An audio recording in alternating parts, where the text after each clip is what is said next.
Hello viewers, welcome to our AN education unit. आज हम संध्या सुंदरी कविता से एमसीक्यूज़ को डिस्कस करेंगे। अगर आप लोग कंसेप्ट का वीडियो नहीं देखे हैं तो जाकर प्लेलिस्ट में ढूंढकर देख लीजिए। क्वेश्चन नंबर 1 है आपका, मेघमय आकाश से संध्या सुंदरी किसके समान उतर रही थी? सुंदरी नारी, परी, भयंकर तूफान। क्वेश्चन नंबर 1 अगर आप देखिएगा 1 नंबर क्वेश्चन का सही ऑप्शन जो है वो बी होगा। मेघमय आसमान से संध्या सुंदरी परी के समान उतर रही थी। आसमान कैसा था, आकाश कैसा था? मेघमय था। ठीक है, मेघमय आकाश से संध्या सुंदरी परी के समान उतर रही थी। क्वेश्चन नंबर 2, संध्या सुंदरी कविता के कवि कौन है? निराला, दिनकर, पंत।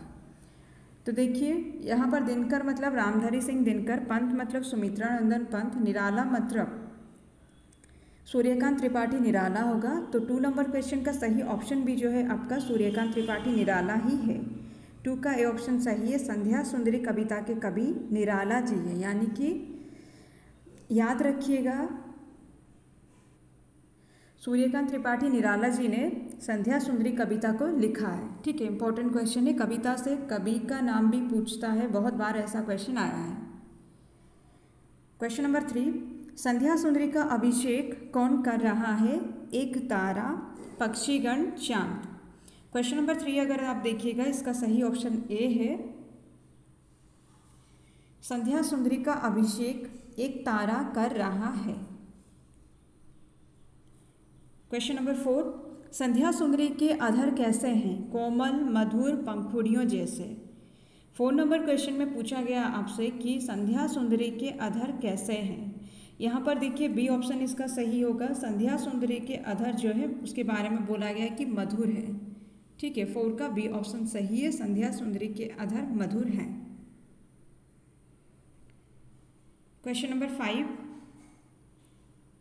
संध्या सुंदरी किसके कंधे पर हाथ रखकर उतरती है? बादल, नीरवता, तारों।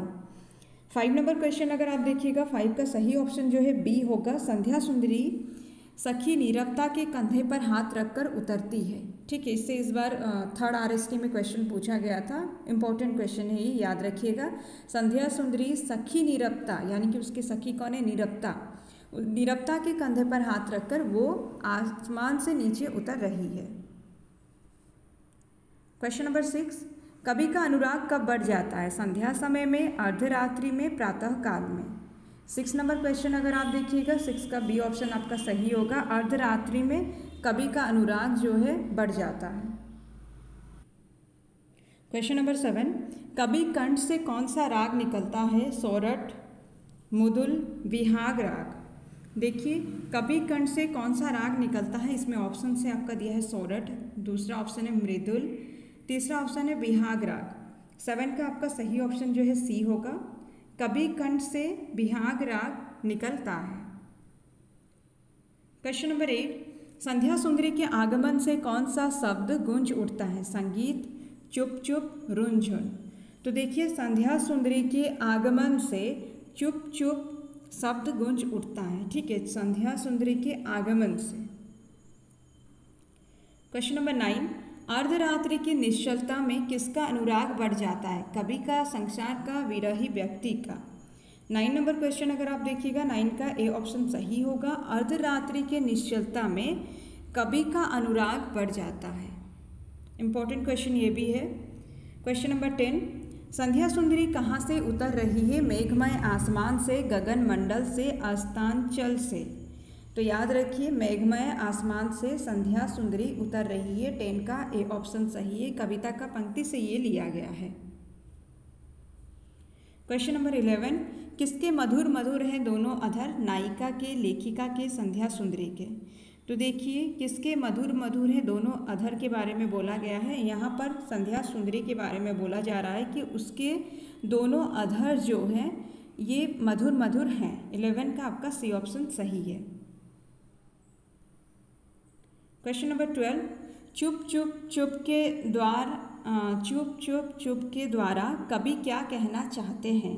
सभी शांत हो जाए, प्रकृति के शांत स्वरूप का वर्णन, संध्या के आगमन का स्वागत। यहाँ पर देखिए सभी शांत हो जाए ऐसा नहीं है और ना ही होगा यहाँ पर संध्या के आगमन का स्वागत, ये नहीं होगा, बल्कि यहाँ पर प्रकृति के साथ स्वरूप का वर्णन किया गया है। ठीक है, 12 नंबर क्वेश्चन का बी ऑप्शन सही है। ये जो चुप चुप चुप के द्वारा कवि प्रकृति के साथ स्वरूप का वर्णन करते हैं। क्वेश्चन नंबर 13, संध्या सुंदरी के बाल कैसे हैं? घुंघराले, बिखरे हुए, संवरे हुए। 13 नंबर क्वेश्चन अगर आप देखिएगा, इसका ए ऑप्शन सही होगा। संध्या सुंदरी के बाल घुंघराले हैं। कैसे हैं? घुंघराले हैं। इस तरह का क्वेश्चन भी बन सकता है, इंपॉर्टेंट क्वेश्चन है, याद रखिएगा। संध्या सुंदरी के बाल घुंघराले हैं। क्वेश्चन नंबर 14, हृदय राज्य की रानी कौन है? मधुर सपने, संध्या सुंदरी, कुमुदनी दल। यहाँ पर 14 नंबर क्वेश्चन जो है इसका सही ऑप्शन बी होगा। हृदय राज्य की रानी जो है संध्या सुंदरी है। संध्या सुंदरी को हृदय राज्य की रानी भी बोला गया है। 14 नंबर क्वेश्चन का आपका बी ऑप्शन सही है। क्वेश्चन नंबर 15, अलस्ता की लता है कौन? ठीक है, संध्या सुंदरी, चांदनी, रजनीवाला। तो अलस्ता की लता से बोला गया है किसको? संध्या सुंदरी को। 15 का ये ऑप्शन आपका सही है। अलस्ता की लता से कौन है? संध्या सुंदरी है। क्वेश्चन नंबर 16, नीरवता के कंधे पर बाह डाले आ रही है कौन? सखी नीरवता के कंधे पर बाह डाले आ रही है। रजनीवाला, आकाश गंगा, संध्या सुंदरी। 16 नंबर क्वेश्चन अगर आप देखिएगा, नीरवता के कंधे पर बाह डाले आ रही है संध्या सुंदरी। 16 का सी ऑप्शन आपका सही है। क्वेश्चन नंबर 17, संध्या सुंदरी के नुपुर में रुंझुन की स्वर नहीं है क्योंकि नुपुरों में कंकड़ियाँ नहीं है, वो बहुत धीरे धीरे चल रही है, वो शोर नहीं करना चाहती है। यहाँ पर क्वेश्चन है आपका कि संध्या सुंदरी के नुपुरों में रुंझुन की स्वर नहीं है, ऐसा क्यों? आपका सही ऑप्शन जो है बी होगा। वो बहुत धीरे धीरे चल रही है, इसलिए उसके नुपुरों में रुंझुन नहीं है, रुंझुन के स्वर नहीं है। क्वेश्चन नंबर 18, संध्या सुंदरी अपने साथ लाती है, किसको लाती है? पक्षियों का कलरव, मदिरा की नदी, भंवरों का गुंजन। तो संध्या सुंदरी जो है अपने साथ बहाती हुई आती है मदिरा की नदी। ठीक है, 18 का बी ऑप्शन सही है। संध्या सुंदरी अपने साथ मदिरा की नदी बहाते हुए आती है।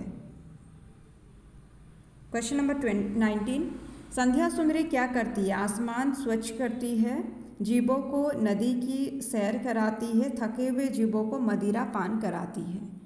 19 नंबर क्वेश्चन जो है बहुत ही ज़्यादा इम्पोर्टेंट क्वेश्चन है और ये क्वेश्चन काफ़ी इजी भी है। अगर आप लोग कविता को समझे हैं 19 नंबर क्वेश्चन का आंसर जरूर दे पाएंगे। ये क्वेश्चन आपके लिए, आप लोग मुझे आंसर बताइए 19 का सही ऑप्शन कौन सा है। क्वेश्चन नंबर 20, कवि ने संध्या का चित्रण किस रूप में किया है? सुंदर परी के रूप में, नारी के रूप में, सुंदर स्त्री के रूप में। 20 नंबर क्वेश्चन अगर आप देखिएगा, कवि ने संध्या का चित्रण जो है सुंदर परी के रूप में किया है।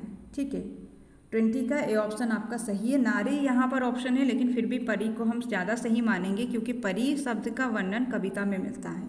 20 का ए ऑप्शन आपका सही है। क्वेश्चन नंबर 21, आप निकल पड़ता तब एक बिहाग, ये काव्यांश किस काव्य से ली गई है?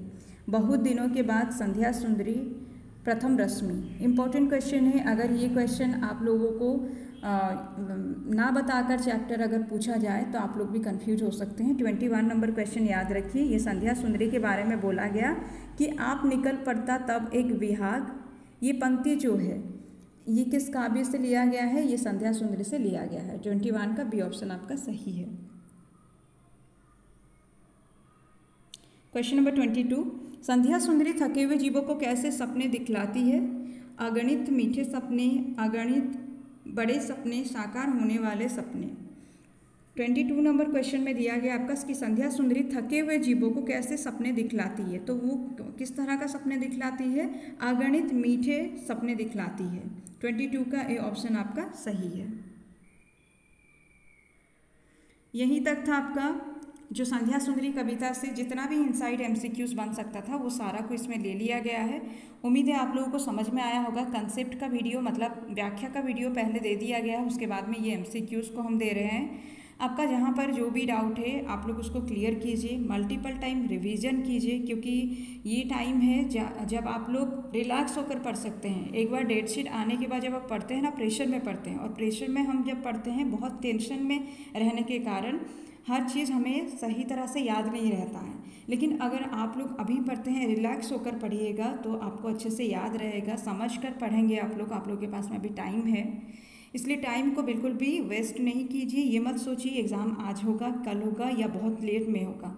एग्ज़ाम हर बार इसी तरह से रहता है, किसी को पता नहीं रहता, फिर डेट शीट आ जाता है और एग्ज़ाम बच्चे क्रैक भी कर लेते हैं और उन्हीं में से कुछ ऐसे भी रह जाते हैं जो कर नहीं पाते।